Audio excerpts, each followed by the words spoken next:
दोस्तों नमस्कार। आज का वीडियो है बहू से नफरत। अभी लोग अंधविश्वास के कारण अपने बहू से इतना नफरत कर लिया, पंडित जी के बातों में आकर। इस मोटिवेशनल कहानी को आज मैं सुनाने जा रहा हूँ, ध्यान से सुनिए। मम्मी, मैं कह रहा हूँ ना, मैं सिया से ही शादी करूँगा, अन्यथा मैं जिंदगी भर कुंवारा रह जाऊँगा और यह मेरा अंतिम निर्णय है। अब इस विषय पर मैं आपसे आगे बहस नहीं करूँगा। तभी अभिनव की मम्मी रमा जी ने कहा, बेटा तू समझता क्यों नहीं है? हमने तेरे सामने सिया की जन्म कुंडली पंडित जी को दिखाई थी ना, और उन्होंने सिया की कुंडली में मांगलिक दोष बताया है। अब तू बता, सब कुछ पता होते हुए हम तेरी शादी एक मांगलिक लड़की से कैसे कर दें? तू जानता नहीं कि मांगलिक दोष वाले की जीवन साथी की मौत जल्दी हो जाया करती है। इसलिए तुझे मैं समझा रही हूँ, तुम भूल जा सिया को। रमा जी ने अभिनव आया, पर अभिनव का कहना था कि जब मैंने सिया से प्यार किया था तब मैंने उसके साथ प्यार करते हुए जन्म कुंडली का मिलान नहीं किया था, ना ही मैं इन मिलानों को मानता हूँ। इसलिए अब बस मैं शादी करूँगा तो सिर्फ सिया से, और यह मेरा आखिरी फैसला। आखिर रमा जी को अपने बेटे की जिद के आगे झुकना पड़ा और पंडित जी के द्वारा बताए गए अनुसार सिया के मंगल दोष को दूर करने के लिए अभिनव के साथ शादी करने से पहले सिया की शादी एक पेड़ के साथ करवाई गई, और उसके बाद सिया ने अभिनव से शादी की। सिया दुल्हन बनकर अभिनव के घर आई, पर रमा जी को सिया का मांगलिक होना अभी भी खटक रहा था और रमा जी उसे दिल से नहीं अपना पा रही थी, और घर में कुछ भी परेशानी आती तो उसका दोष सिया को ही दिया जाता था। लेकिन सिया पढ़ी लिखी संस्कारी लड़की थी और वह अपनी सासू माँ से मिले इन बेवजह आरोपों को अपने दिल से नहीं लगाती थी, और ऐसे ही ससुराल में उसके दिन कट रहे थे। एक दिन अभिनव ऑफिस से जल्दी घर आ जाता है, और तब रमा जी ने उससे पूछा, बेटा आज जल्दी कैसे आ गया?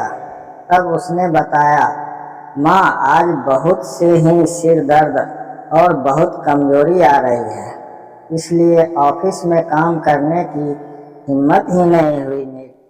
तब रमा जी ने कहा, चल बेटा जल्दी कर, हमें डॉक्टर के पास चलना चाहिए। तब अभिनव और रमा जी डॉक्टर को दिखाने गया।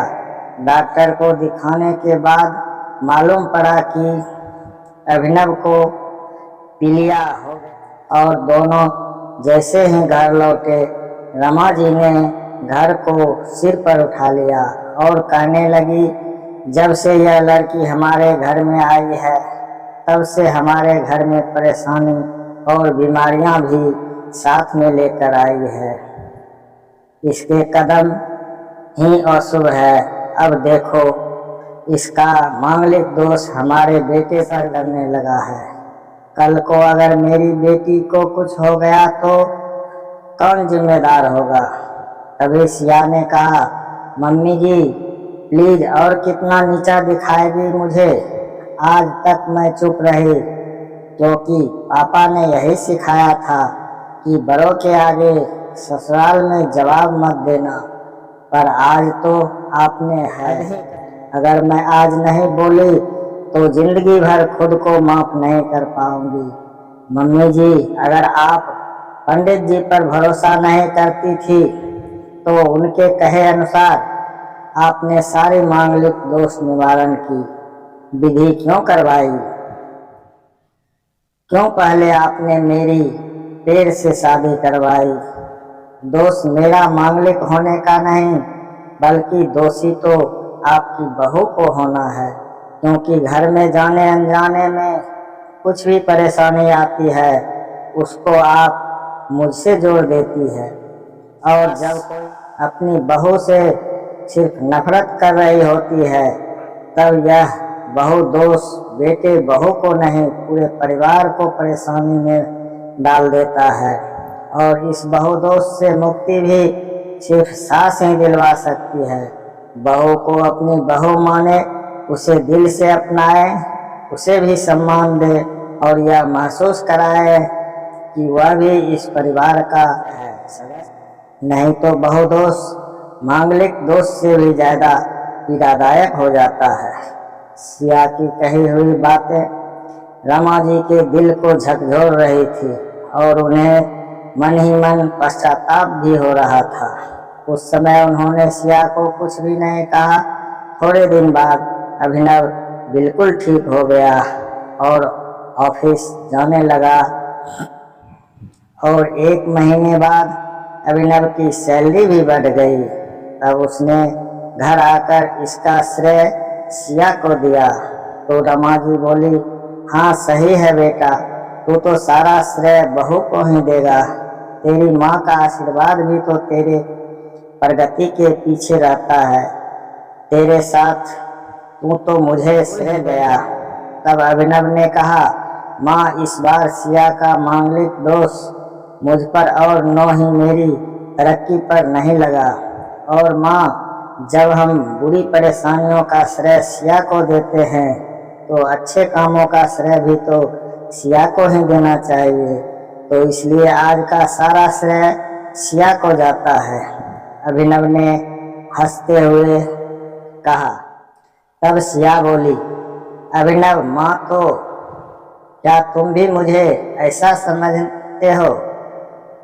अब अभिनव ने कहा, नहीं सिया बिल्कुल नहीं, बल्कि मैं तो माँ को यह समझाना चाह रहा हूँ कि सुख दुख हमारे जीवन का हिस्सा है और कभी जीवन में खुशियाँ आती है तो कभी गम भी। इसके लिए हमें परिवार के सदस्य या अपनी बहू को दोष देना उचित नहीं है।